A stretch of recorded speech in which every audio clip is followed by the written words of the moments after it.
Maybe 1 ஹவருக்கு once இல்லைன்னா 2 hours once ஒரு கேதரிங் மாதிரி பண்ணிவிட்டு அங்கே வந்து இவர் வந்து ஒரு லெக்சர் கொடுத்து அவங்க மக்கள் புரிஞ்சுக்கிற மாதிரி இருக்கலாம். இல்லை ஆடியோ வீடியோ எதனா ஒன்று போட்டுட்டு மக்கள் புரிகிற மாதிரியும் பண்ணியாச்சுன்னா நல்லாயிருக்கும். இன்றைக்கி வந்து ஒரு பில்டிங்கை பார்க்குற மாதிரி பார்த்துட்டு போகிறாங்க.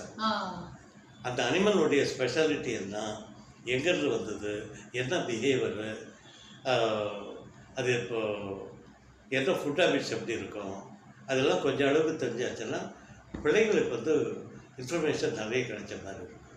அது பண்ணலை. என்னுடைய ஃபீலிங் என்னென்னா ஒவ்வொரு கேஜிலையும் ஒருத்தர் இருக்கணும். பீரியடுக்கெல்லாம் அவங்களுக்கு வந்து மெசேஜ் கொடுத்து அந்த கேதரிங்க்கு வந்து புரிகிற மாதிரி சொல்லணும். ஏதோ இவன் எல்லாம் போய் பார்த்துட்டு வந்தேன். ஏன்னா அனிமல் பார்த்துக்கிட்டு போட்டு நீ என்ன புரிஞ்சுக்கிட்ட? காட் கிரியேட்டட் அனிமல்னு பார்க்க போறியா?